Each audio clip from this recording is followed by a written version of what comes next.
Four sides of the ring. Four sides of the ring. Everybody out here got an opinion. Your ego should die in the ring. If the debate's getting heated, we heating. You know it's been fire in the ring. We them guys in the ring. Leave with your pride in the sling. Four sides of the ring. Four sides of the ring. Everybody out here got an opinion. Your ego should die in the ring. If the debate's getting heated, we heating. You know it's been fire in the ring. We them guys in the ring. Leave with your pride in the sling. Four sides of the ring.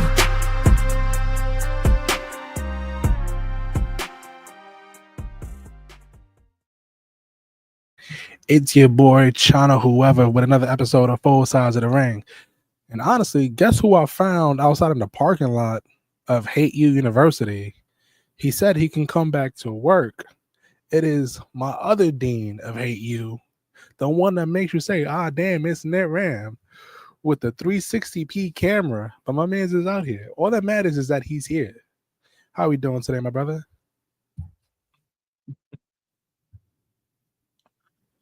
Oh, I'm doing good, man. I'm doing good. It took like 2 weeks for my computer to start. Yeah, I'm not gonna hold you. That lag is disgusting. Oh, snap. That don't sound good. That don't sound good. Nah. I just timed it. Right now. All right, let's make this work with the lag that we can, shall we? Saturday night main event. John Cena's last match. Let's do it. Time out these questions.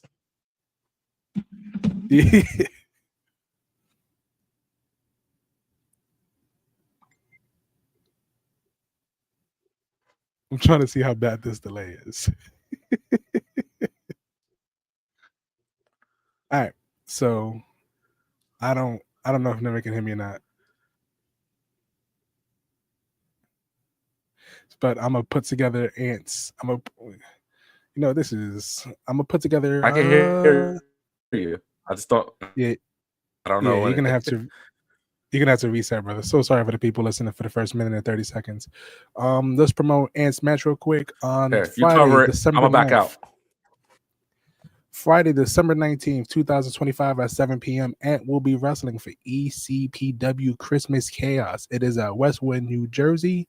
Go get your tickets, people. Go get your tickets. Please go see and support ECPW. Support your local indie show. So it's just me for right now. I'm trying to whoever you need me to be. And honestly, it's a bittersweet moment in wrestling today. What a week. The great one. John Cena is retiring after an illustrious 20-year career. And honestly, it doesn't feel that way because he hasn't really been full-time in a really long time. So he's just honestly just making things official. And that's kind of hard to do, especially with, he's a full-time movie actor. He said it multiple times when he used to shit on The Rock consistently, like, yo, you love her so much. How come you don't be over here, come wrestle?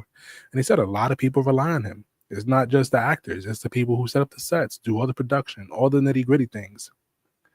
So how we doing, my boy? It's all nitty-gritty things, and he understood why he wasn't able to come back as much as he would want to. However, he was able to grace us with something that few wrestlers are able to do: a retirement tour. I feel like some wrestlers do not know whenever their last match is, and more importantly, maybe they can't even map it out, especially in a big promotion like WWE, AEW, TNA, New Japan.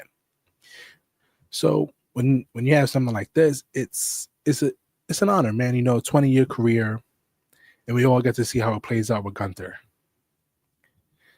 And I don't know how to feel about it. Gunther's a very intimidating man, and he does not wrestle delicately at all. That man is a monster. And let's see how the slag sounded like with NItram, so please bear with us. Ear.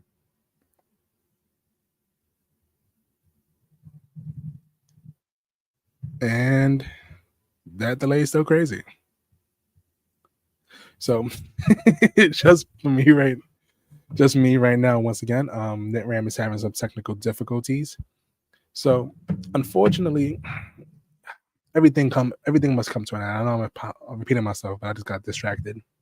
Everything comes to an end with or if anything in life, anything that you do, whether it's your career, your family life, your personal life, what's going on with you, friends, family, everything comes to an end.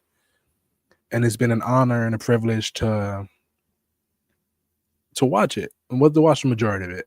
For the listeners who do watch this consistently, I did have a 6-7 year, maybe like a 8 to 9 year fall off from watching wrestling.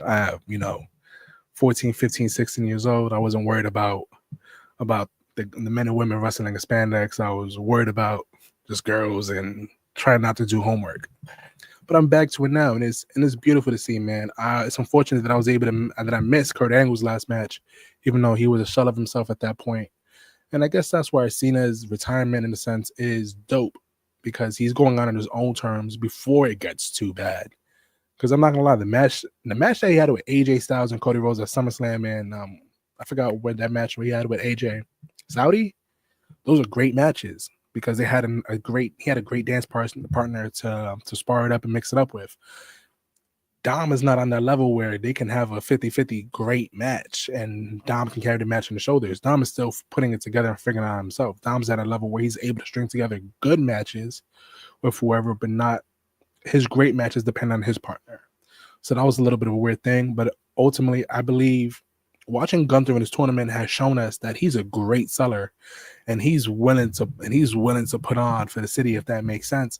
So watching John Cena and Gunther one last time, I feel like we're gonna get a few Super Cena moments before Gunther ultimately makes that man go sleepy by. And that's just life. But ultimately, he was able to make a great show out of this.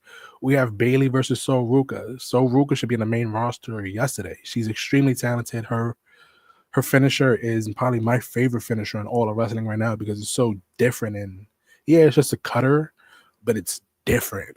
You know what I mean? The presentation of it, how she does it, and Bayley's just a superstar. And that's a perfect way to see where Sol Ruka is on the main roster level. And then you have the unlikely pair. You have the X Division champion and Jevon Evans against AJ Styles and Dragon Lee, which should be an absolute bang and a coming out party for both those two young men. They're only 21 years old. Sky is the limit for both of them. I know a lot of people has said that it feels like that WWE is poaching old boy, but ultimately, what can you do? This is the biggest opportunity of his career. One, he gets to wrestle the first ever X Division champion and AJ Styles. So what's a bigger honor to put on? And ultimately it does help TNA. More people, I think his name is Slater. More people that watch him and like him, they can ultimately go to TNA to go see what he's up to and whatnot. Yo, Mike, pull up to the thing if you can, my boy. But it's a great for TNA. And then who's the other match? Ooh, Cody Rhodes versus Obafemi. That's going to be a great match, man. That's going to be a great match. I believe Oba he's finishing his seasoning on NXT. He's just trying to get all the pieces together. So when he goes to the main roster, he's going to be dominant. The only thing is you give him a run how Gunther's run is. And when I say like Gunther's run, I mean, do you keep the strap on him? Like 85% of his career is just as a champion. Like he's going to come up, answer an open challenge, knock out the mid-card champion, and be a champion for 300, 400, 500 days because he's that dominant. And then you put him as the King of the Ring, win the King of the Ring, then he wins the world title. Is that something that is in Oba's career? Is he just going to be one of those guys as a constant champion? Because the man has the looks, the mic skills, and the charisma to be a world champion. He's honestly Vince McMahon's wet dream of what a wrestler looks and sounds like.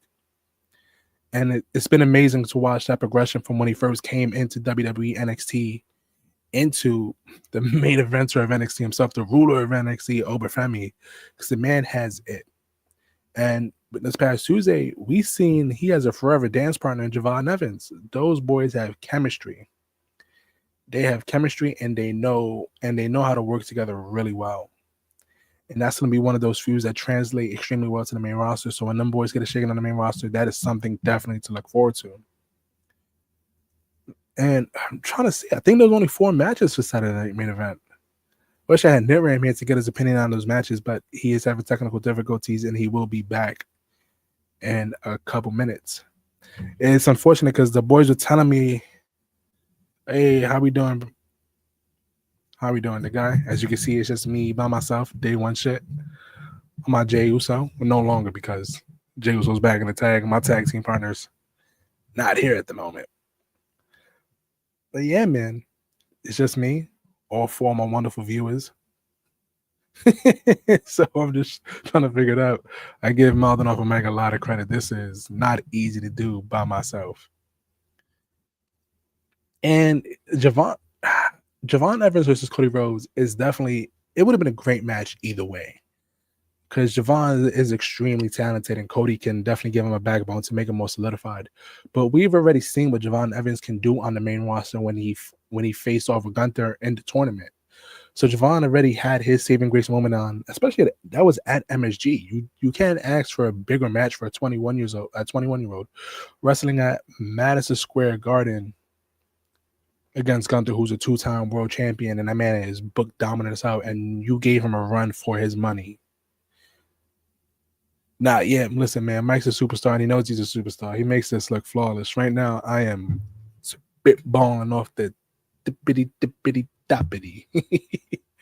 But back to the Jevon versus Cody. Listen, that match would definitely happen in the future. I just hope it doesn't turn out how Carmelo Hayes and Cody Rhodes, because I don't know if you remember, Carmelo Hayes' first match on the main roster was against Cody Rhodes at the main event, and then we kind of haven't seen him near the top of the card in a really long time. He had the open challenge, interference, but when it's time for Jevon to start wrestling the big boys consistently, especially on the main roster, I hope that they have something for him, like steady work. I don't want him to be off of TV for 2-3 weeks at a time, and we gotta be like, yo, what's going on?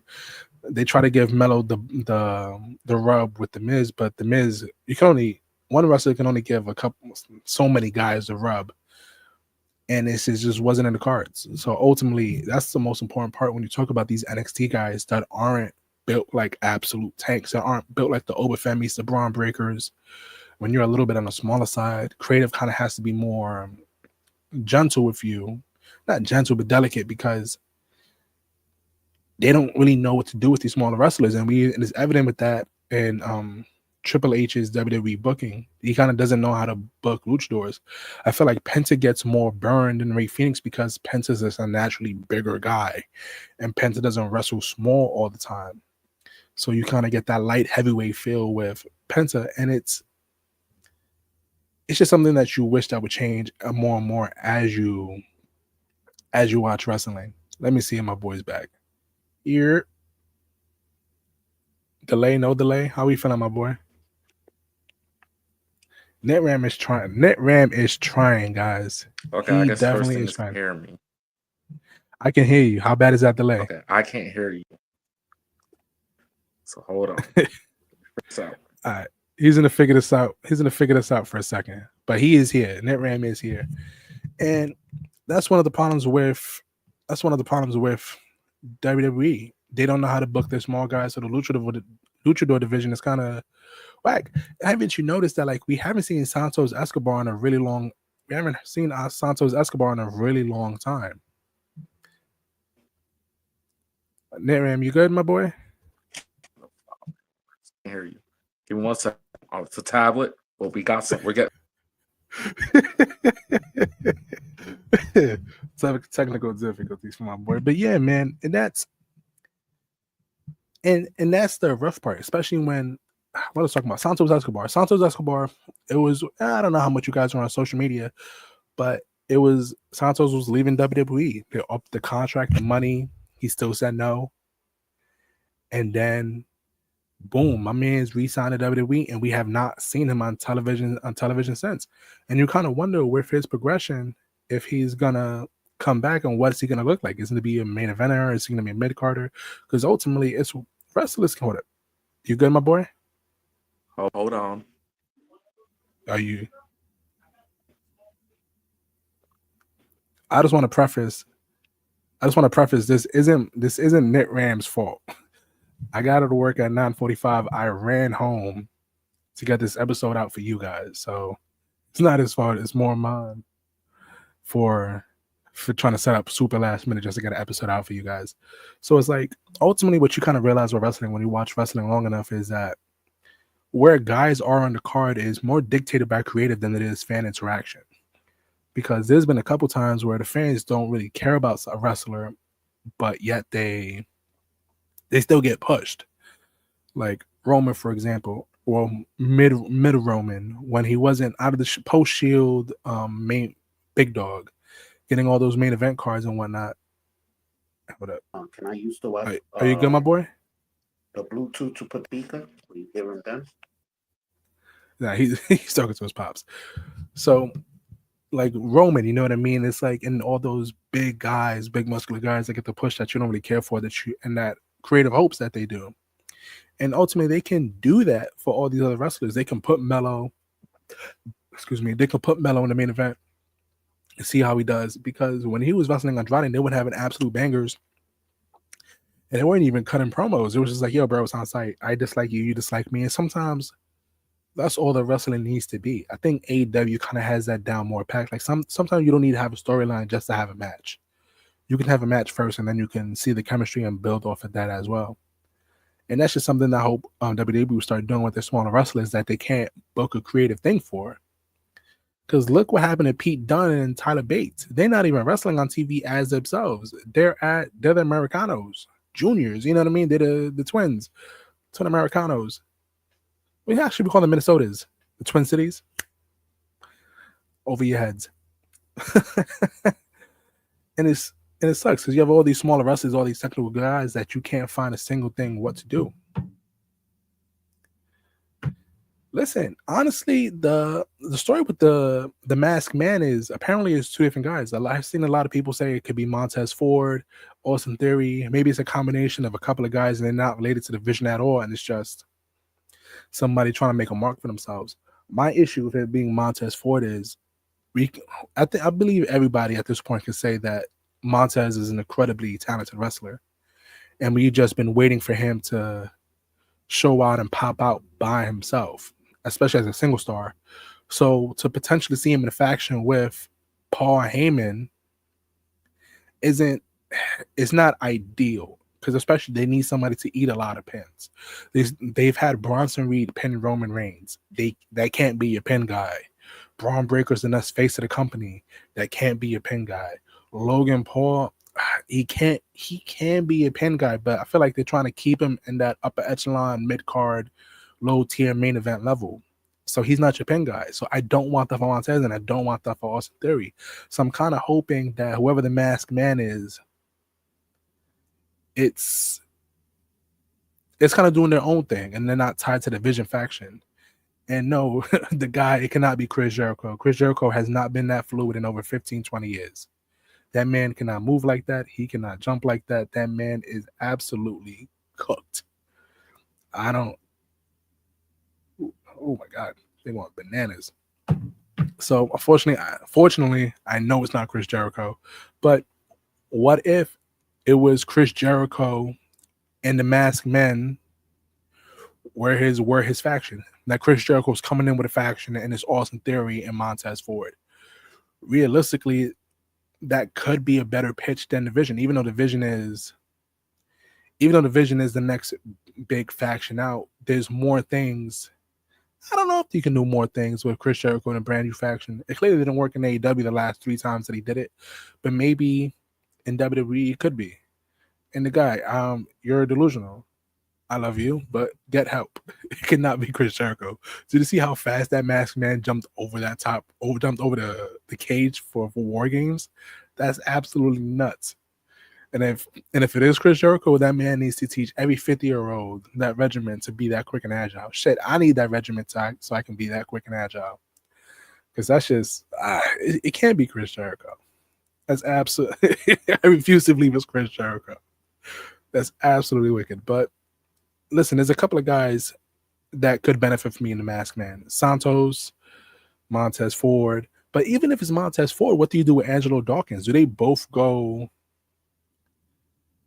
their separate ways and be single stars? Because I feel like that would hurt Angelo Dawkins more then it would hurt Montez Ford. Even though they're both extremely talented wrestlers, that's just somebody's always a Jannetty. What I'm saying is, when they're ready to reveal, he's going to be the one under the mask that he's been trying to save WWE. Who, from CM Punk and Rey Mysterio? Honestly, it sounds like a story I can get into. And a brand new man under a mask trying to save WWE from these 45-plus-year-old wrestlers trying to save their legacy. Hold up, let me see if my boy is shining.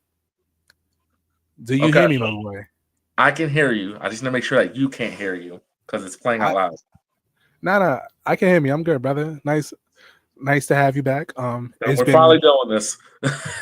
Listen, I was telling the people it's more my fault. I had you jump on last minute without testing anything out, and the guy and Booking Like a Mark have been saving me because this is extremely hard, and I give Mike a ton of credit because this is difficult as hell. We're talking about who's the masked man.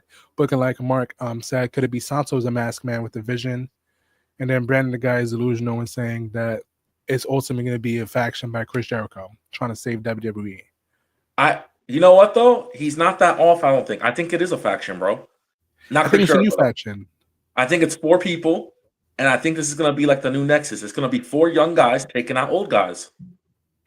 Listen, if there's ever been a storyline I can get into, that's a storyline I can get into. Then you see all the 45-year-old plus geezers trying to defend themselves. What would be great is if they had like an AARP every time they knocked out a 45-year-old wrestler, they just smack like an AARP application on their head, like, yeah. Nah, but that's what we kind of been talking about. And then I was saying earlier how Triple H does not know how to book smaller wrestlers because Brandon wanted Jevon Evans for that main event. And my point being is Jevon already had his moment on the main roster when he fought Gunther at Madison Square Garden, and that was an incredible match. Right now, this is Ober's opportunity to see if he can swim. Cody's a giving worker. So Cody's kind of a perfect match for him because Cody can guide the match where it goes and still make him look amazing. Right. But you know what? I will say this. Props to WWE on the fact that when they announced that it was going to be Cody Rhodes versus NXT champion, I said, well, look at Ricky Saints pulling his favor from his best friend on the main roster. It felt like that, right? I was like, wow, well, so predictable. But no, I think I'm not gonna lie. So I don't know if you heard this, but they're saying Cena opens the show.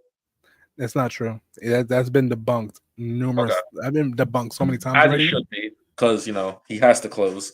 He said it on late night TV. What was he on Kimmel? They ain't gonna do like Goldberg. I saw that quote. You know what I mean? So it's already been debunked. It says how many times Jevon has to get close to NXT Championship not to get it. Well, he's going to get it, and he's going to be the one to dethrone Oberfemi. But he's having a detour right now. That man is absolutely a superstar. And there's no need to rush Jevon Evans. You know why? Because he is 21 years old, and he has the next 25 years in his business if he truly wants it. I don't know if you guys... You know what I mean? Like, he's clearly their future. Like, they see it. We all see it. Like, they have big plans for him. And he doesn't have to be world champion at 22 years old, but he's somebody that'll be world champion before he's 30. Before 25, sure. 1,000% before 25 years old. And I tell you right now, I don't know if you guys seen Swerve Strickland before he got big as he is right now, like muscle wise. But Swerve was about as small as Jevon is. Wait till Jevon bulks up and that man gets beastie. And then Booker Like a Mark says, what if the best person to be under the mask is Batista? That would be the best for me because I would want to be in the room with Martin as this Batista because it'd be incredible. You know what's funny is Batista he's pretty slim now, so it really could be. I don't know if he's that agile, bro. He's in his 50s. He's an older man. He said, give it to that man. Look what happened to Tyler Bate. Strike while the iron's hot. I listen, I believe you, but Tyler Bate's issue was he was also in NXT for like 7-8 years. That did that man no favors, and now he's an Americano. There's nothing negative with that because here's my philosophy, right? If you are able to do what you love and get paid to do what you love, you're in a good spot. You may not be happy with what you're getting creatively, but ultimately you are making money to pay your bills, feed your family, and take care of yourself. Wrestling in life is not fair, but just do best with the opportunities that you do have, and especially while you're getting paid. Just like old boy who just got released with the neck surgeries, he's not under contract and he has to fend for himself while he gets those surgeries done. You know what I mean? So stay blessed, stay grateful. That's all I can really say about it. It sucks, but I feel better. Like if you were unemployed and having no gigs, I'd be like, damn, that sucks. But you get paid and more than me. So, but and people keep saying, "Oh, Jevon got time. He's the future." No. Why does it have to be that? Why does it be let him wait? He doesn't have to wait, but you have a bona fide superstar in Obafemi. And ultimately, when Jevon Evans beats Obafemi, it's going to be a big deal, and it shouldn't happen on a random NXT. That is a stand and deliver match. Mm-hmm. For sure. You being ageist, I am disappointed, bro. Have you just met me? Anybody over 45 can get the stick. But also, like, when you really think about it, right? So Jevon's thing is that, like, when NXT, because NXT's about to flush. People don't realize this, but they're about to call up a lot of people real quick. So you have to think about it like this. Jevon's not getting called up right now. And he's going to have to carry NXT while this new class builds up. You know what I mean? He's next call-ups. He's not this round of call-ups. You think Jevon's getting called up next? I think next is Oba, Ricky Saints. From the Randy, you have the invite, brother. All you have to do is just jump on the mic. I would take you, brother. Jump on. And you think, so NItram, you think Jevon's getting called up this week? Not this week, but like this year soon? I think I think by the end of 2026, Jevon will be in the main roster. I think 2026 is his NXT year. I think he wins that stand and deliver. Oba goes to the main roster. He carries the entire 2026 for NXT, and then they call him up. True. Broken Like a Mark says, 100% agree with Brandon. Wrestling is a dangerous sport, and people can get hurt before reaching their prime if they wait too long to pull the trigger. And I agree with you. Listen, sometimes you shouldn't wait too long to pull the trigger. But when you look at Jevon Evans, he has so many people in his corner that believe in him that I don't believe he is time-based. Like when you say wait too long to pull the trigger, I see that for someone like LA Knight, who's already 45 years old, and his time is clearly ticking. You know what I mean? They gave it to Jey Uso because before it was too late to pull the trigger, but the way they went about it for Jey Uso was terrible. They shot in the dark when they pulled that trigger. They just started shooting. They just started shooting. Especially when he lost a week before the Gunther. You know what I mean? It was hard. And then how he lost a strap to Gunther again. You know what I mean? At another Saturday Night Main Event. Basically, Jey Uso's Saturday Night Main Events are not a good look for him, especially because he lost his championship match against CM Punk. Right. But you know what I mean? I agree with you. You should always pull the trigger because you never know when it's too late. But somebody who they clearly have the faith in Jevon. So I'm not too worried about Jevon's. And even God forbid, worst case scenario, Jevon gets hurt, he'll still be able to come back because they will take care of him. And if that doesn't work, they have his twin in Slater.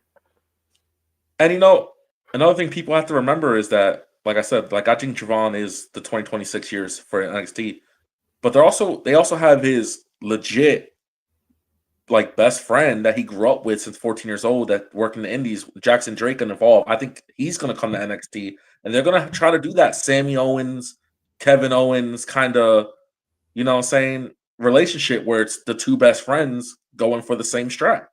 You know, the story's right there. I don't know if you know how Jackson Drake's work on Evolved, but he's been killing it. He's Evolved champion as of right now. Give me 1 second. The guy is here to prove his point. Is he hopping on? Oh, we got him frustrated. Yes. Hi, NItram. How you doing, sir? What's up, brother? You know what? I can't stand the Dean of Hate You because I am so disappointed in him. Mr. Ages that, oh my God, you're 41. You got to go die because you're like old and decrepit. So why wouldn't you get behind this? And here's my logic, right? You ready for this? And y'all are smart wrestling fans and y'all are intelligent wrestling fans. Y'all think a little different than most wrestling fans, right? How many times in the history of wrestling have we heard, oh, they got time, oh, they just started, oh, they this. Clearly, Jevon Evans is the it factor right now, right? I'm tired of hearing about NXT being developmental. NXT is a bona fide third brand. We keep wanting to rush people to the main roster to do what? Case in point, Julia and Carmelo Hayes. We rushed them to the main roster to do what? Now, granted, they're on the wrong show. We know it seems like now SmackDown is where people go to die, really, because when Gunther was on SmackDown, nobody cared. When he went to Raw, it made more sense, right? Case in point, to your point about Penta and Ray, where everybody knows their place, but everybody don't have a place either, because to your point earlier, WWE is more about entertainment, AEW is more about the wrestling. So, yes, you can have 746 matches at AEW. But the point I'm trying to make is Jevon Evans is exactly what AEW was trying to do with wrestlers. But he keeps getting held back. And I saw something on Wrestle Talk that drove this point even more. Jeff Hardy, when the Undertaker challenging for the title, all of this stuff. Oh, he's so good. Oh, yeah, he can stand on his own. He had the crowd behind him, merchandise sales. He surpassed Rey Mysterio at some point, the number one merchandise seller. But, he got time. Let him wait. Jeff Hardy has had 3 historic careers, right? But people forget his light heavyweight, his Intercontinental, his European, all of those first matches because he was too young. He's too young. So now you have a Jevon Evans who is Obafemi's best dance partner since Wesley left, right? Let's call it what it is. Because Obafemi for a long time was a triple threat person. He could not wrestle a singles match, and he was protected in triple threat matches. So don't give me this BS that, oh, he's a monster, he's this. When you are presented that way, absolutely, we brought into it. So when Wesley left, his best dance partner has been Jevon Evans. Jevon Evans has been people's most best dance partners. He proved himself on Raw and SmackDown. He should have been given that opportunity because he won the Iron Survivor. They moved the match up to Tuesday. When have we seen WWE do that? I said, oh, he's about to go face Cody. This is another swerve on our hands because, like you said, oh, look, he's influence of Ricky Saints about to fight Cody. I was believing it too. Then over one, I said, oh, but wait, Jevon's challenging Tuesday? This gets better. All right, so here's my counterpoint to the thing. Oba is a monster. That man is like 6'5", 6'6", pure muscle. That man is a beast. He was protected early in his early days with the triple threats, and that's fine because he's still getting his wing. And Jevon is his best dance partner. But ultimately, Oba's single swim moment is that Saturday Night Main Event versus Cody. A Saturday Night Main Event where Oba and Cody helps Obafemi more than Jevon versus Cody Rhodes. Right? But let me ask you this question. You ready for this? Hold on. Pause right there, because this is where NItram going to chime and agree with me. When Obafemi was NXT champion, who was the champion that you saw? Trick Williams, the TNA World Heavyweight Champion. Come on, let's talk about it. Such a monster, such this, such that. I'm not doubting Oba. I'm not. But I'm saying. But that's because they presented the invasion between TNA and NXT more important than the NXT. My fault. There's a light flickering by me, and that is that why you keep looking up? Yes, no, because Trick Williams was the bigger star. Trick Williams was the bigger star. Yes, and also in the bigger storyline because TNA versus NXT was presented as the bigger storyline. Oba is a beast, and Oba will probably enter the main event scene faster than Trick Williams will. And Oba's probably more further along in ring wise than Trick Willie is. Oba will have a longer, better career.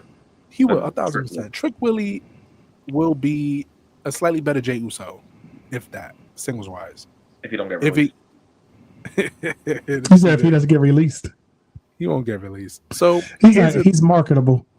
So the thing with Jevon's a dog, right? Jevon is extremely talented, and we can all see, but his moments at Stand and Deliver.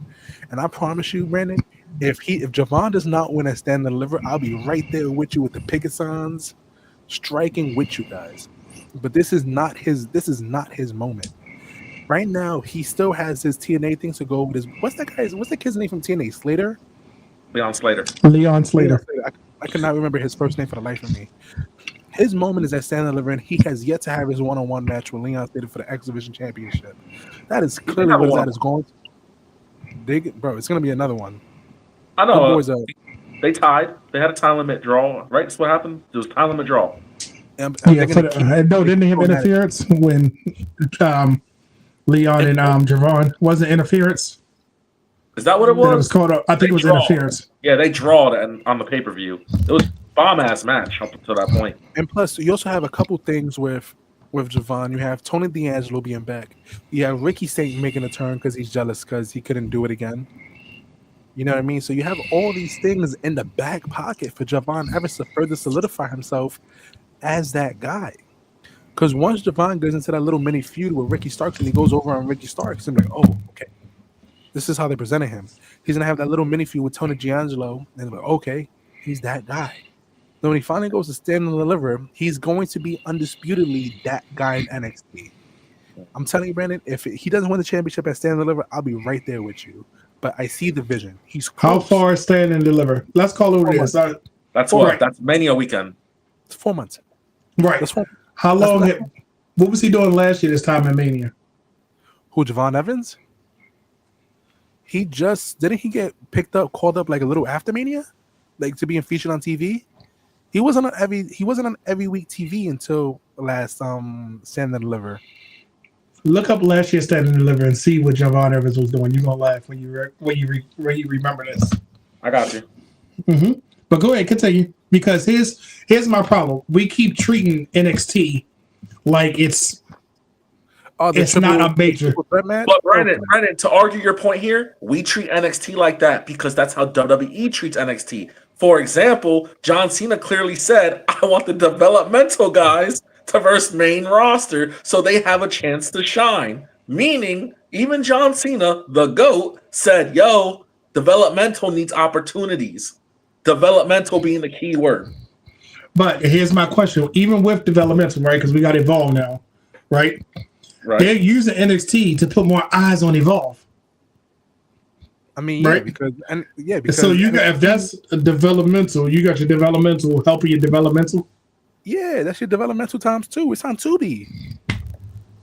So I guess my question to you is: here's my question to you: if WWE presents it as the other option, right? Because you got Raw, SmackDown, and NXT, right? Let's take away main roster and developmental, right? What's the harm in? And I know bigger money contract. I know it's better upside guarantee, right?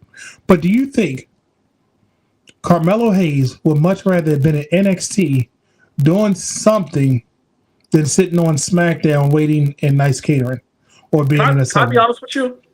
Because everybody loves to bring up Carmelo Hayes and how great he is and everything. I could have said Julia, but I wanted to use Carmelo in this situation for a reason. Carmelo Hayes is honestly a generic character. And that's why he's not doing nothing. Or the main roster. Remember his character at NXT. He had a character. He did everything in NXT. And he got surpassed by his sidekick. I've never read a Robin. Have you guys ever read Robin comic books? No, because we read Batman and Robin. I'm not going to hold you. That's a bad example. That is blasphemous. Because Nightwing is. That's Nightwing. I said Robin. No, Robin had some good. I'm using my first N word of this, the first and only N word of the whole entire show. Nigga, you want the fuck out? Yeah, that was a bad example. Robin is you that don't guy. care about sidekicks. Don't tell me y'all do. You do. Trust me. You do. Trust me. Come on now. I care about 3 out of the 4 Robins. Well, 3 out of the 5. I don't care about Tim Drake, and I don't care about the other one. I don't care. Who? Carrie Kelly. Yeah, I do not care. For him. Stand and Deliver's main event was Obafemi, who defended the NXT Championship against Jevon and Trick. See my point? Because they pumped it up, right? No, so but that also proves your other point that Obafemi was still in triple threat matches at this time, so he needed a third person. And Trick Willie, you think Trick Willie versus Obafemi at last year's Stand and Deliver could have done anything? No, it would have been terrible. So they add a young high flyer that's going to make moves popping Jevon Evans. He got he got put in the match by you need somebody to make this match good. But you see my point? So let's think about this. The first year Cody came back, right? Who did he wrestle? Seth, right? His first match. Right. His first match back. I mean, Mania. I'm just using Mania to Mania, right? It was a pop. Right. So Mania, we saw it rise and we saw the finish the story happen, right? The next year, he's in the title picture, right? He lost. The following year, he's won the title, right? So let's take Jevon Evans. He comes in his first Mania, which is the equivalent, right? He's taking on the biggest dogs in NXT. And for a whole year, you want him to get back to that point and say, okay, I'm finally, because he pretty much beat the man 2 other times, right? But there's always been some stuff that he didn't win, right? So now we got to wait till he gets back to Mania again. Pull the trigger with the man. Because when NXT went to CW, Trick Williams was their face, and it was great. Trick Williams was still their face as TNA champion. Not because he was TNA champion, because he was the bigger upside for that brand. But the thing is about Jevon is that clearly the E does see it, that he is going to be world champion, and we all see it, because they also keep him away from mid-card titles. Unlike Ricky Saints, Oba Femi, Tony D'Angelo, Trick Williams, Ethan Carmelo Page. Hayes at one point, these guys all went through the North American title. Jevon stays in the main event picture. They don't even want people to think that this kid is not a main eventer, because he is. You give him Randy Orton. You give him, you keep feeding him and feeding him. The kid's a bona fide star. But I'm not going to lie to you. To build on NitRam's point, is the men's side of NXT is significantly worse than the women's side of NXT. Women's division of NXT carries NXT heavy. You have about 2-3 bona fide male superstars in NXT, which is Jevon Evans and Oba Femi. Ricky Starks as NXT champion was not great. It was good, but not great. Ethan Page as NXT World Champion was good, but not great. He's having a great North American reign, though, and the women carry that division hard, and that will be Jevon's show. But NitRam has a great point. They're about to flush out NXT completely, which is going to be a terrible move. It will be. It's going to be miserable because they're not going to know what to do with them on the main roster. But at the same time, there's a whole bunch of people on NXT that are ready. They are ready for the move. And if they do decide to make NXT the third complete brand, they can, because NXT has the talent to compete with the main roster. But let me ask you this. So let's talk about the women's division for a second. This is going to prove my point. Fallon Henley, right? Yeah. She should have been NXT Women's Champion. How many times over? 2. Okay. She's in a faction, right? She didn't get the secondary title. She got the consolation prize, right? She won the secondary title. She won the Women's North America Championship for like a week and a half, right? Month? Short reign. Yeah, Did she have a short? Yeah, she held the strap. She was North American champion for a little bit. I'm on it. You're proving my point. You get what I'm saying? I did that on purpose because now she has that secondary. She has the consolation prize of the Speed Championship, right? And we're like, every time I look at it, I'm like, we need her to do more because we know that talent right there, right? She goes to, let's say they pull her to Monday Night Raw, right? Because she clearly has a better upside, right? She goes into Monday Night Raw. She wrestles Stephanie McMahon. Great, good.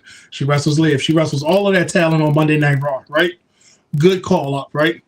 But then when you look at SmackDown, you're like, if you're not wrestling Chelsea Green, you're not, or Charlotte or Alexa, you might as well not even be on the show. Look at Last Legend. They had to put her with Nia because.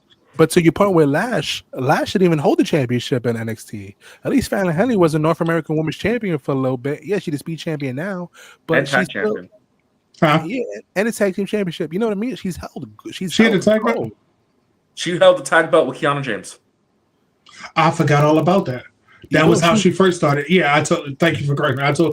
But you get what I'm saying? Lash could have been, but it was other people there. So yeah, she got. Like, think about it. When Lash was at NXT at the wrong time because there was so many other women that were being pushed. Yeah, because the women's division is absolutely stacked, so there was no place for Lash to hold gold.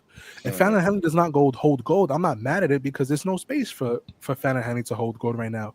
If JC Jane was to never hold gold again in NXT, I'd be like, I understand it because there's so many other women that are deserving of gold. No, what I'm saying is she should have been. She was in the space. Holding it twice is already crazy to me. Right, because Fallon was right there. If Fallon could have held gold, she could have been the one to dethrone Julia. She could have been the one to dethrone Stephanie McMahon. She could have been the one to dethrone Tiffany. She had opportunities. So let me ask you a question. You know how Tatum Paxley? Tatum Paxley. Don't feel bad. I do the same thing. So Paxley, you know what I mean? She won the women's championship. They was like, finally, they pulled the strap on us, and she lost the championship after 2-3 weeks. Would you have rather that happen to Jevon Evans if he would have won this past Tuesday? Yes. You want to know why? What?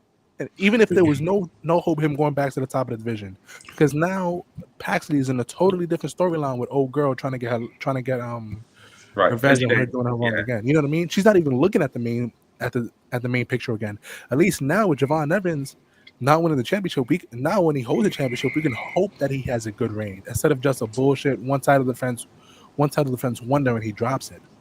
I kind of agree with Chanoo. I don't want him to have no Keith Lee treatment where he gets this big moment and then a month later he's on the main roster and we are supposed to act like it didn't matter. Bro, look at Jey Uso. Jey Uso won the Royal Rumble, won at WrestleMania, had 3 title defenses, lost a strap, not on a PLE, on a Peacock show that was on NBC on Saturday. And my man's, and we look at him like, meh. You know what I mean? I don't want that for Jevon because Jevon has so much more upside than these people. So the only reason I would say I'm okay with Jevon, and this is why you gonna laugh at this. Damian Priest title reign, did you love it or hate it? It was okay. I thought it was boring. But okay, so 2 different things. You said it was okay, it was boring. But after his title reign, was Damian Priest more on the opposite side of his title reign? Was he more important than he was beforehand? Not really. I mean, you don't think he was a main? All right, so let me give you this example. I know Drew is probably the wrong one. Drew won that world title at Mania. He lost it right at Mania, right? Was Drew not more credible, more marketable, more of the main event definite player after the fact? But Jevon's a main event player now. Jevon doesn't need the championship to be in the main event picture. I see what you're saying. But Damian Priest, somebody like Damian Priest needed the championship to define himself as a main event guy. But Drew doesn't need that anymore. Jevon Evans does not need the NXT championship to define himself as a main event level guy on NXT. If this was main roster, I would agree with you. But everybody hold their thought. We will be going to commercial the moment I know how to figure this out. What's up, my fellow bad guys? Just when you thought we were down bad, Brandy's here to pick us right back up. Thanks to our partnership with SeatGeek, we got good seats and great prices. New users can score a fantastic $20 off their final ticket purchase by using the exclusive promo code 4SIDESOTR at checkout for any event. That's 4SIDESOTR. Tell them the bad guy sent you. And let me get this other ad out just in case we go on another half an hour. He said y'all figure out the controls. Yeah.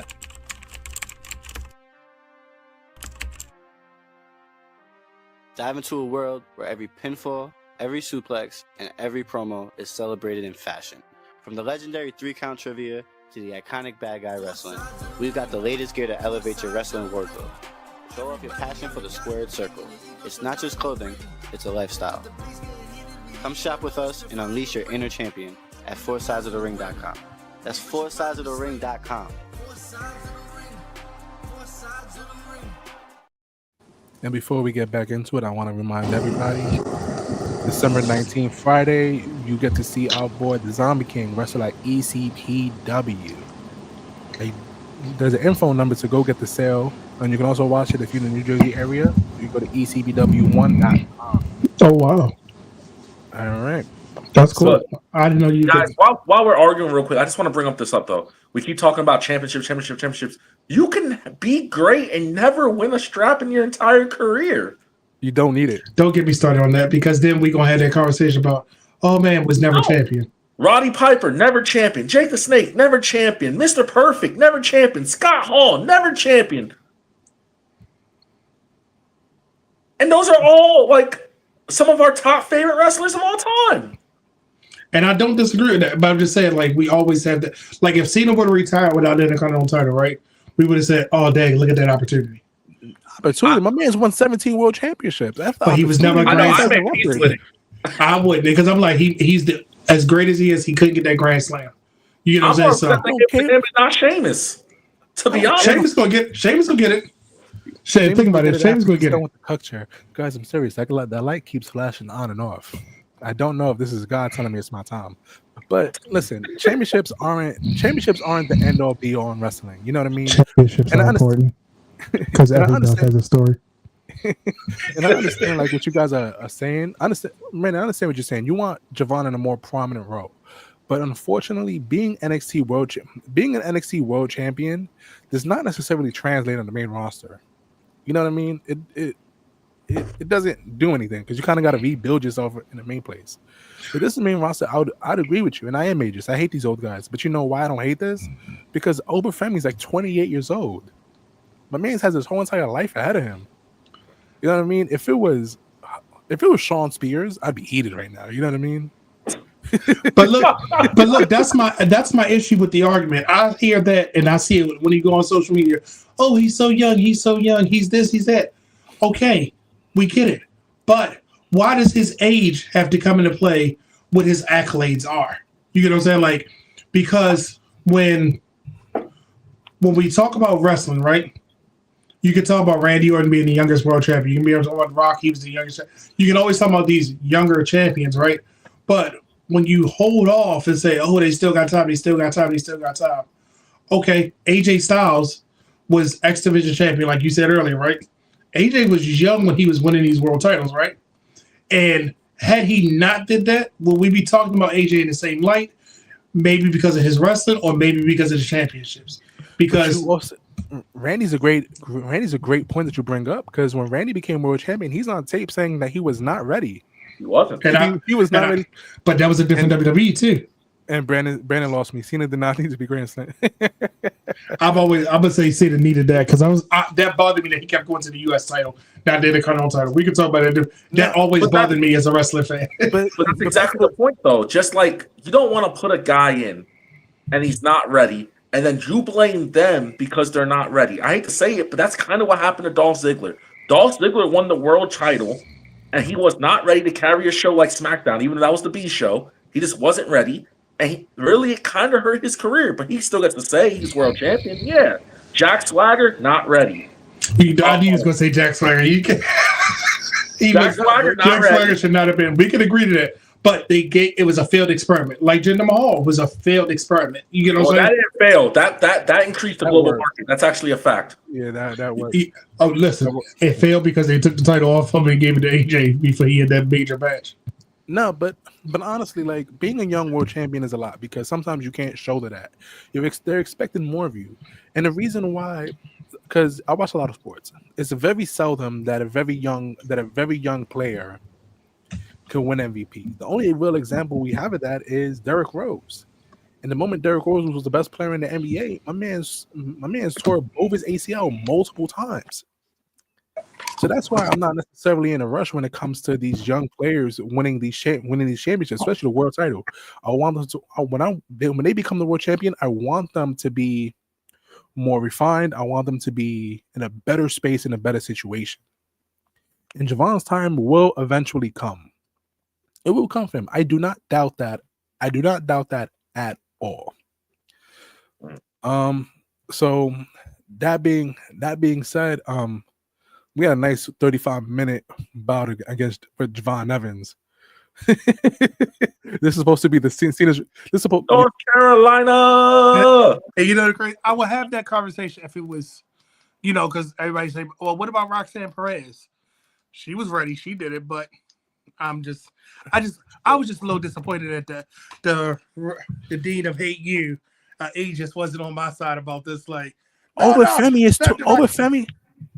is 28. If it was Sean Spears, I would be on your side. But Obafemi only has 3 years of wrestling. They have the same amount of wrestling experience. Jevon's been wrestling way longer, right? Jevon's been wrestling since he was 14. I've been watching him since he was 14 in Greensboro, North Carolina. Okay. I only know that because when Jevon got signed, NItram was OD hype talking to me about this kid.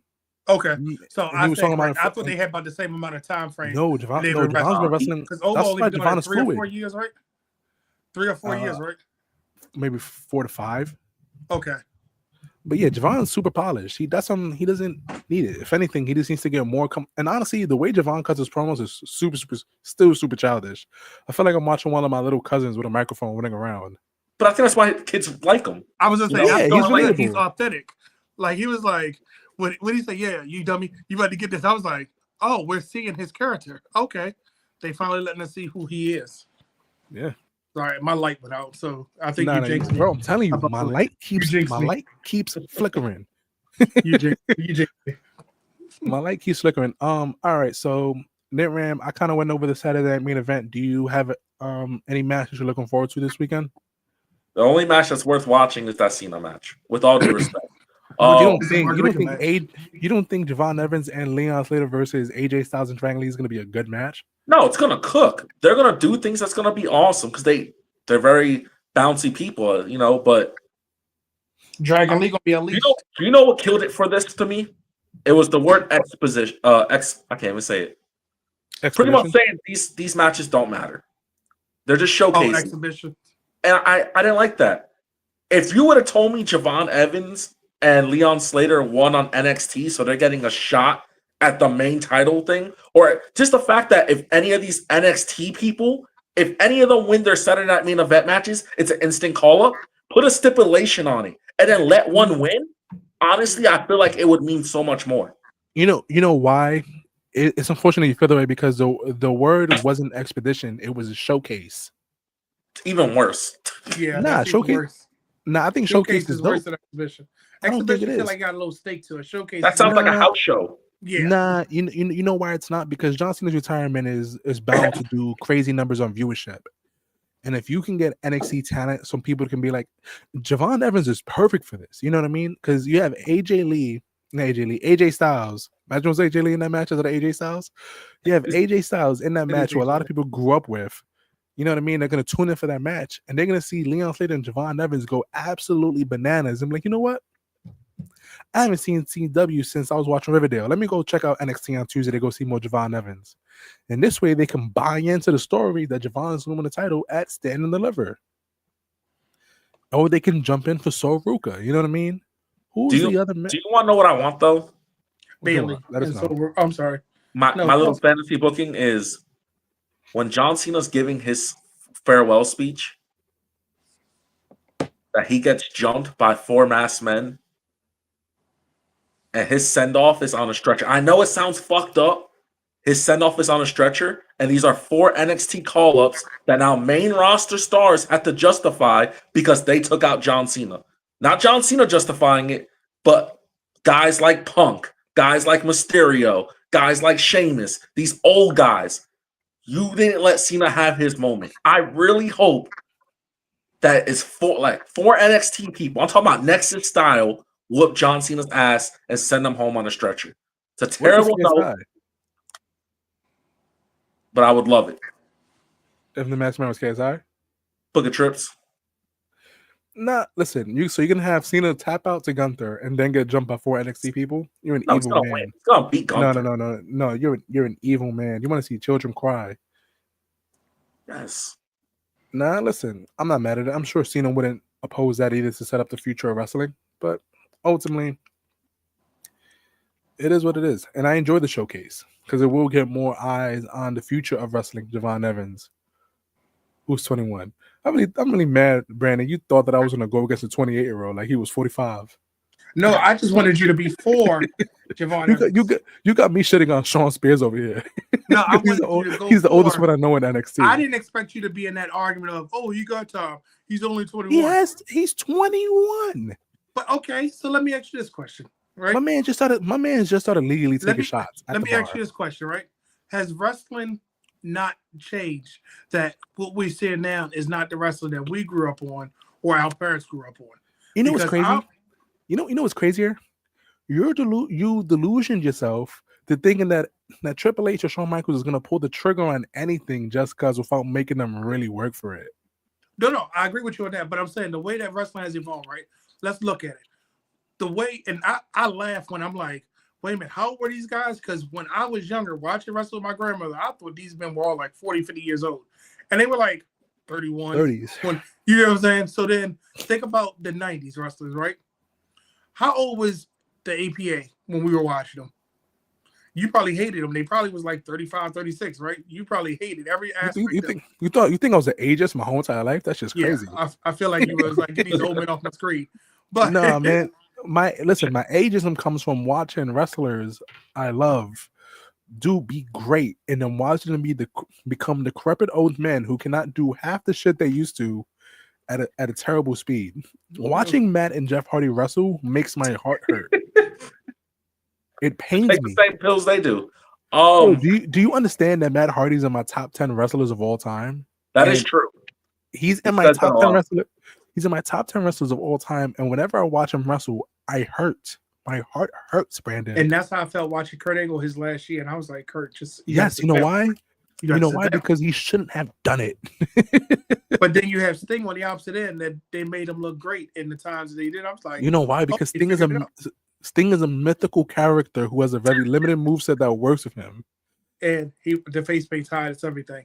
But listen, I guess my question is, now that we see this evolution, the wrestlers are coming out and saying, like, did you see what Dolph Ziggler said about Leon Slater? He was like, he shouldn't be this good at this time. I'm like, do this. Oh, but he's doing it. I want to give him advice, but he's already done it, right? So the ultimate students of the games, right, watch the greatest wrestlers and learn from them, right? Because when Swerve said, yeah, I was the one that he was watching, and that's why they're so good. And, he said, no, he's better than me than what I am because of, he gave a whole bunch of reasons. I was like, dang, that's actually the evolution that's happened. Like, let's call it what it is. But that's because they started wrestling at like 13, 14 years old. Like, this was their career path young. Because they watched people. Think about it. They watched these people. They did. That's why Roxanne is so good, because Roxanne started training super young. Look at Becky Lynch. Didn't she start when she was like 18 or something? Yeah, but she was already young for that time. Huh? Yeah, you know what I mean? But like, ultimately, these young people will run the division. If you start putting world championships at them at 21 years old, you're gonna have 30-time world champions. Not necessarily. You know what I mean? Because you're just gonna end up putting the strap on them. Their time will come. I promise you, stand and deliver. Jevon Evans will be NXT world champion, and that's why I'm not worried about it. The last example I'm gonna give you, and I'm gonna let it be, Kofi Kingston. He won when he was supposed to. Maybe one at a time he should have won it. But overall, how many times does he stop, start, and push it? Oh, he's young. He's got time. We almost had the same argument, and then it was I'm not gonna to be fair, that's Randy Orton's fault. Yeah, that's what I'm saying. He messed up one time, and it stopped his whole push and everything. Because to your point, he was too young, right? And he was how old was he at that moment? Was he like 24, 25 or something? How old was he then? He was in his 20s.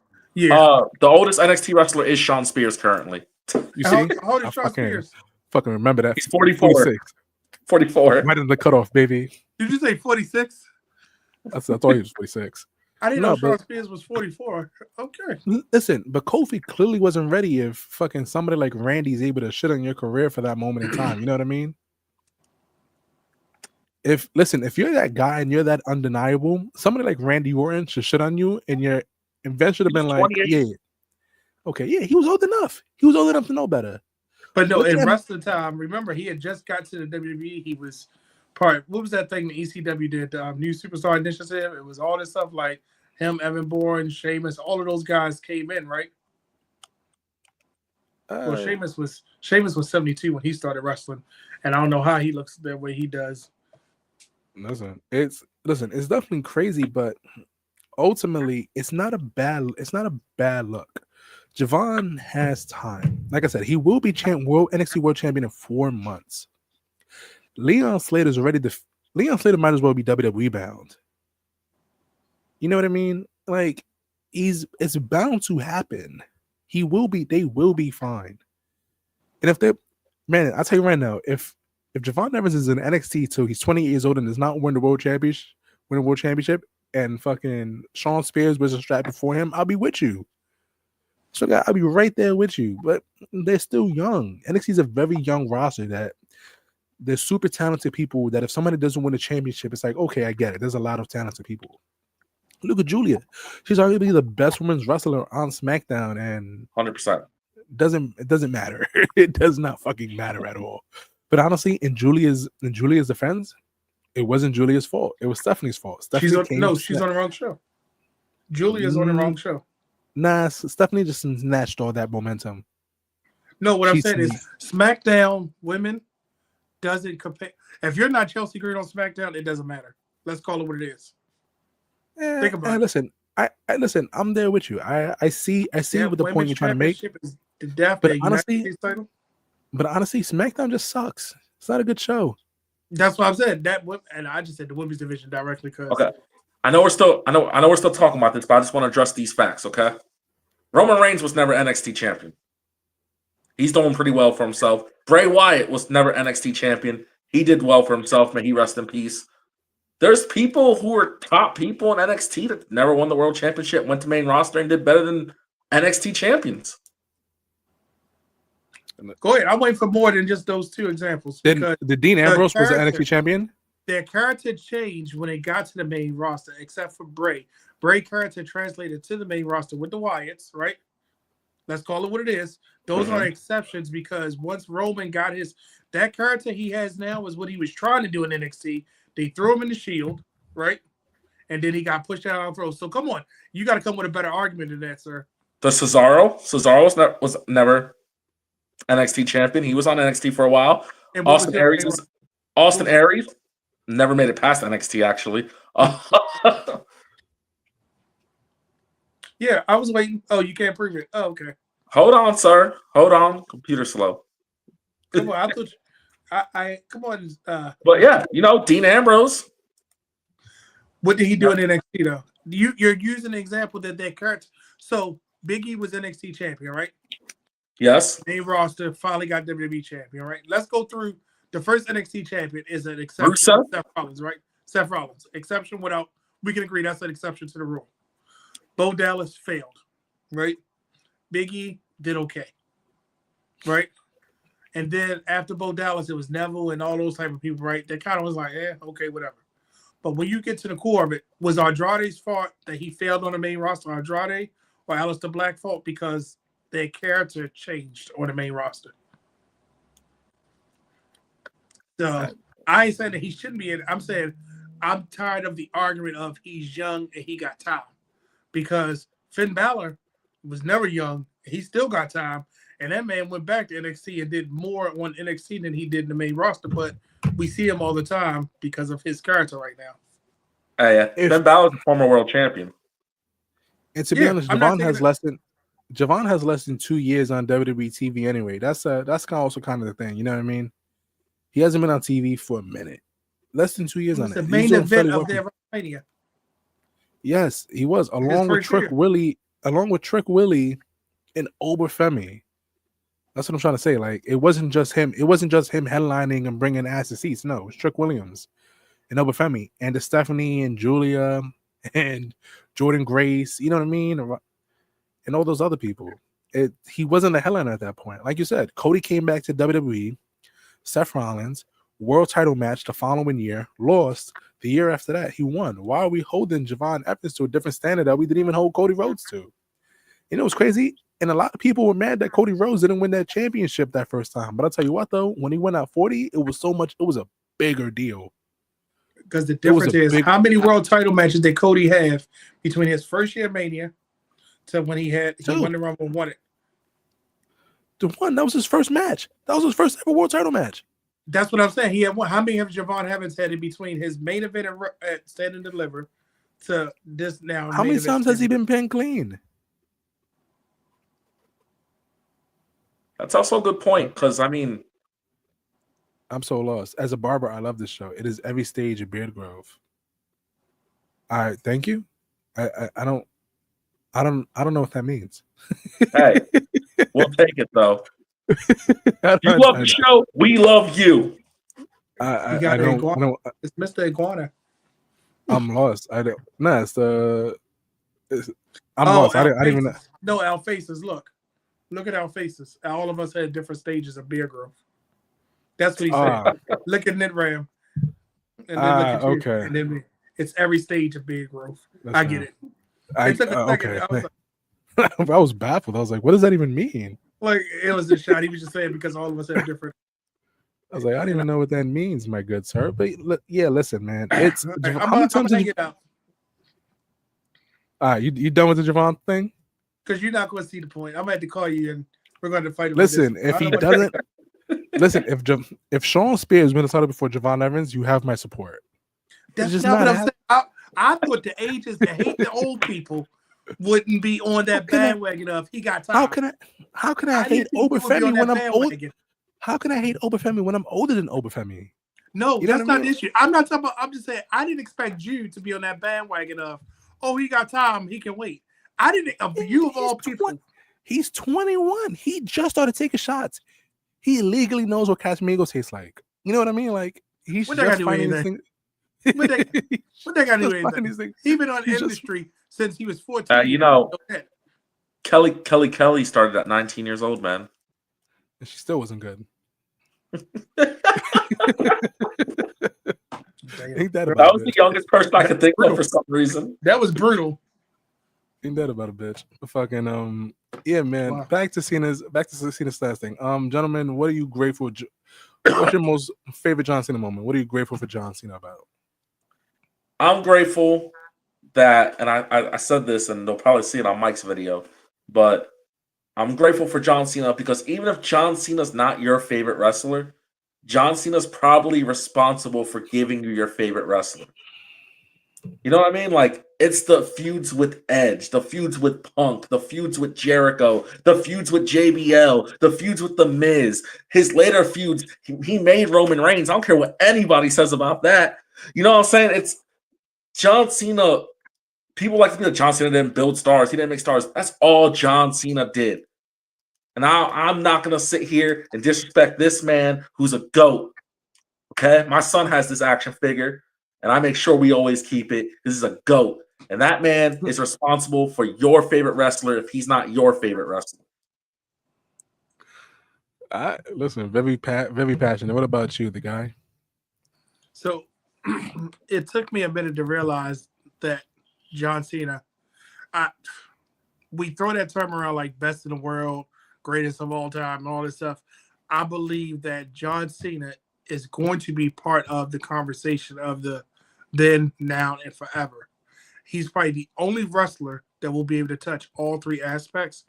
And I'm saying it because the person, John Cena, is much more than the character. Because my favorite moment is when I met him. And when I say met, it was some years back. We were going to a car show in Washington, D.C. He was supposed to be out there like 2 o'clock. We in line like 10, 11 o'clock. About noon, he comes in. You see he's about to go to one side. He turns and comes and gets to the table, starts signing autograph, meeting people. And to see this man and to hear him say, I couldn't have y'all waiting this long because I wasn't going to be doing anything, so I came out early. That, to me, shows why he is in that conversation. And he is the topic, and he is the GOAT. I don't know of any wrestler that would literally do that. I've seen 2 other people do it on the back end. But for him to get somewhere early and actually take time with people, shake their hand, write his name wherever you asked him in any color that you asked, a genuine guy who at the time was a superstar larger than life, and to take 2 hours early to make sure everybody got it, hands down, the greatest. Listen, that's a good moment, man. John is an incredible human being. John will never be known for his technical prowess in the ring, but John Cena will always be known for making people believe. And I said this on Mike's thing, so if you guys get a chance, Modern Off of Mike, he is dropping a special thing for John Cena with other podcasters other than ourselves. So please check that out. But if you don't get a chance to listen to that, I'll say my piece now, kind of. John will never be known as the greatest in-ring technical wrestler of all time. That's just not who John Cena is. John Cena's ability is to make you feel things, to make you believe in him, yourself, and other people, to install hustle, loyalty, respect into everybody who's ever come in contact with him, especially as a kid growing up with him. And I won't say that this is the ageist in me. I'm not gonna say I'm gonna miss John Cena wrestling in ring because he hasn't been consistent full-time wrestling in quite a number of years. He's been a return, a special attraction, and so on and so forth. But I do look forward to see what he does in Hollywood, and I will always support him movie-wise. You know what I mean? Watching a John Cena match now is he can still do it. His limited moveset, what he does, but I'm grateful for John, and I hope he has a great another next 20 years. Maybe he goes to AEW. There's another farewell tour over there. He said I his body can't do it. lose my shit. What would you do? You hear Edge come back and then you hear damn. It would be honestly, it would be the most upset I probably would ever be with AEW. No, It he was would funny. go. I can see a lot of he would go to AEW Saudi fans saying the first same shit. before he went to AEW. Like, You know, I was- the Saudi show first. I was hurt when he announced that he originally wanted to do 220 dates, and WWE pretty much told him, "No, we're gonna give you 36." I was like, "Yo, you guys just don't get it. They don't get it, man. He could have did everything. He could have been NXT champion. He could have been on the Evolve pay-per-view for all I give a damn. He could have did everything. 220 dates is a lot of dates. But that's My not man how wasn't WWE cleared his anymore. whole schedule. That's not how WWE anymore. That means they would have had to put everything on hold just for Cena. Yes, and you do that. That's not gonna work for me, brother. No. Yeah, You do that. I don't give a damn if it affects Jey Uso's booking. I don't give a damn if it affects War Games. I don't give a damn what it is. We gotta have the content. Can't do it. Just we don't need Nah, that much. He admitted it in the interview. They only did the heel turn for a viral moment. Mm-hmm. I'm telling you, Triple H. WWE is heavy on the entertainment, less on the wrestling. They are heavy. I'm telling you right now, when Triple H is no longer the creative head of wrestling for WWE, there's gonna be a lot of telltale stories about this man and how he's been lying to us for years on end. My man's been lying to us like this shit's been in the work for years, for like weeks and months, and then just for it to be some blasphemous BS. Hey, look, all I know is he's gonna be a first ballot Hall of Famer as the next year's Hall of Fame. Hey, they're gonna announce it right then and there. I think so, but I think John Cena needs more than a Hall of Fame.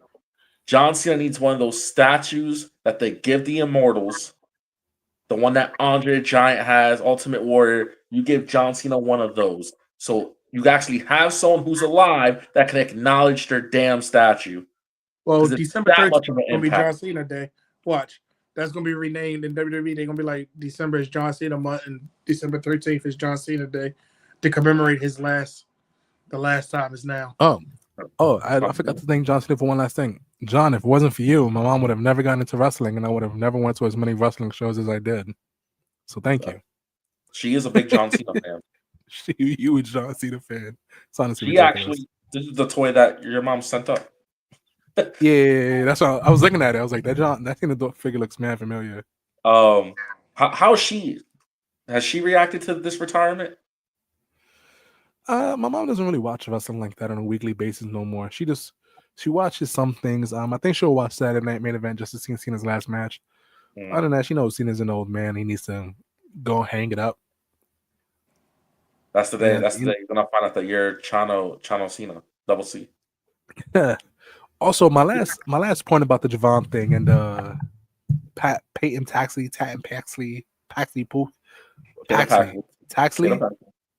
Tatum Paxley. Jesus Christ, that name is gonna ruin me. It's the same thing they did with John. John won the Intercontinental Championship just for the sake of a Grand Slam. Then he had an even worse match at Survivor Series. I don't care that Liv came back. That match was god awful. As for many spots as that match had, it wasn't great. It was a terrible match. Dom was on the floor for way too long, trying to get his shoulder checked out. You know what I mean? That match was not worth it on the card at all. For a very hard, you know what I mean? It was great because Dom won the strap back at his hometown, but that match was not needed. John Cena did not. Been on Monday Night Raw again, right? The who? Could he have been on Monday Night Raw? Would you have been okay with it on Raw? Yeah. It would have been, I think it would have got a bigger reaction on Raw. It would have been like, oh man, I can't believe I missed that on Raw. Liv Morgan returned. John Cena lost the belt. The Liv Morgan's returns probably what salvages the match itself, but ultimately it wasn't a great match. It was a terrible, I'm not gonna lie to you, it was a terrible match. It's one of the worst matches I've seen Dom have since he wrestled Trick Williams at NXT. Yeah. And that was a really bad match just for the sake of giving John his Grand Slam moment. I would have rather John Cena's last championship in WWE be the world title than the Intercontinental Championship.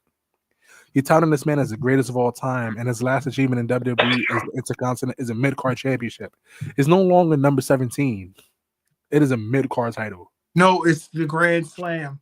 That's what it is. It means nothing. The Miz done it twice. But the man said, The Miz is a goat. That was the best. You know what's bad funny? You know what's bad funny? I was like, I said that specifically to get NItram's reaction and exactly what I wanted. His eyes turned mad quick. Go. Nah, but listen, it wasn't needed. The Grand Slam doesn't really mean anything. When you have that many people become Grand Slam champions, it loses its touch. I'm not gonna hold you. If 100 right now, how many people touch the moon? 7, 8 people touch the moon. If 5,000 motherfuckers went on the moon tomorrow, it would feel less special. The first 8 motherfuckers be when the first 8 motherfuckers be sick. To Watu, right? You was okay when they was up there talking to Watu and Thor dropped his hammer. You were okay with that though, right? Listen, you gotta live life. Did you see NetRyan's face? He just went down and looked. He know nothing about no comic books. You can't flip it. You don't know about it. But ultimately, you said you can't flip it. He don't know about it. You can't flip it. My man don't know about it. He's a hustler by blood. That's why he's been having me on the show every single week with a new guest. Because my man's, he's like, "Oh, Chanoo's on the show." Nah. He said, "Because he's somebody's favorite, and I'm not." True. Nah, I will say, thank you, NItram, for coming on, for fixing your situation. Thank you, the guy, for jumping on to prove you Jevon Evers' point. It sucks. If I would have known, we would have went on a 45-minute Jevon Evers rant. The title of this episode. This episode would be different. I wonder if we can edit it. It's purely Jevon Evers episode. You can. I believe you can. Through the YouTube. Yeah, I'm gonna have Marcus do it in the morning. Yeah, so, I feel bad now because I was like, wait a minute, I know this man is. Nah, listen, I appreciate you guys. If you listen to the first 20 minutes of me just spitballing by myself, thank you for sticking through it. I swear to God, I was just trying to stall till NItram figured it out. That was on me. I tried everything. And then he kept popping in and then disappear. And I was like, oh, that is NItram. I was like, nah, honestly, whenever he came in, I said something. He didn't respond to me quick enough. I just kicked him back out. I was like, he's on a lag. Look, this is how you look. He was like this. Like, because I heard your voice. I kept looking at my phone. I was like, oh, he is by himself. It's time for me to upgrade my computer. It was just, it's me, Oos, day one-ish. All right, gentlemen. I got a nice little outro question. All right, so championship culture, 4 sides of the ring collaboration. We're all working at a Burger King. Who's doing what in the store? Well, let me shut up because y'all don't know this about me. You gonna laugh. I used to manage a cookout, so you're the store manager. Just saying, you know. I never place this. What we working on in the store? He was on the grill because he likes to flip the meat. Likes to play with meat. This is a different conversation. Chanoo, you know, you gotta run the drive-through and the front. Yeah, because you like the front. Jesus Christ! Yeah, at the same time. Hey man, we only got 2 employees, Chanoo. What do you mean? I said 4 sides of the ring and championship culture. So, you gotta run the front. You run the front. All right. I think Marcus is the manager in the corner flipping his keys, waiting to open the register because somebody need change. Nah, Marcus is running the drive-through. Oh, you gonna put him in the drive-through? Marcus running the drive-through. All right. Zombie King and Hugh, they on board. For anybody that doesn't know what board is, they dress the sandwiches. Yeah, that's definitely them. All right. They dress the sandwiches. Okay. And then you know we got Dwayne. He gonna be on grill. He gonna hold it down by himself. We got Brian. You know, that's supervisor he's there. Not, you know, Hollywood is not even at the Burger King. He's managing the Burger King social media page from 3 states over. Yeah, he outside changing the signs. No, he outside changing the signs, making sure the signs are good. I mean, it's not even the store. All right, the guy who's running how are we running this Burger King in your vision? I'm agreeing with NItram. I'm just trying to figure out where I fit in because I feel like I just go everywhere. I'm filling the fries, putting it in the bag, handing you the stuff. I'm trying to make it happen. I'm trying to make sure everything happens. You know what I mean? Someone got to clean the bathrooms too. That's all I'm saying. Shit, how you do that to Brandon? That's crazy. Right. That's because I'm not. You know what it is? I know if I tell Brandon, yo, I need someone to clean the bathroom, he's gonna be like, I guess. You know, that's exactly what his answer is. All right, gentlemen. let's try to boogie to oogie. Let the people know where they can find you. Okay, so you can find me on Instagram at championship culture _ or the rest of the realm with two W's. You can find us every Wednesday, myself and the other three guys of the wrestling realm on our flagship show, youtube.com/the wrestling realm. Wrestling realm with two W's again. Championship culture season 4 will be wrapping up very soon. Be on the lookout for new episodes dropping on Tuesday, 8 p.m. And don't forget, everybody has a story, and I can't wait to hear yours. And of course, I'm the one that makes it say, "Oh, damn, I'm NItram." And you can catch me on Twitter at NITRAM _4 SOTR. That's NITRAM _4 SOTR.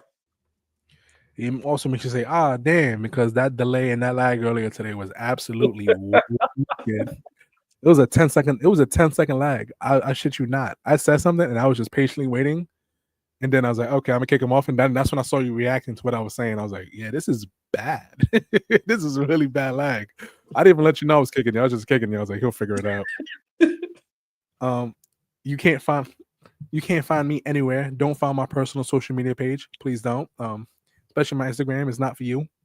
But you can find me on the 4 Sides of the Ring page, 4SIDESOTR on Twitter, 4 Sides of the Ring on Instagram, 4 Sides of the Ring on TikTok, 4 Sides of the Ring on MySpace, 4 Sides of the Ring on AIM. NItram is running the 4 Sides of the Ring Plenty of Fish page. That's him. So if you match with 4 Sides of the Ring, he is managing the matches. That's him. I ask people if they want to see my Trick Williams. I didn't even know what that means, but that just sounds absolutely crazy. That's wild. That's listen, that's absolutely wicked. Thank you, you're gonna be happy, NItram. The Falcons won tonight. Yep, as they do. We're out of playoffs though, so it doesn't matter. All right, gentlemen, thank you so much for kicking it with us tonight, especially you, Brandon the guy. I know you're a busy individual. Thank you, appreciate you, and that is our show.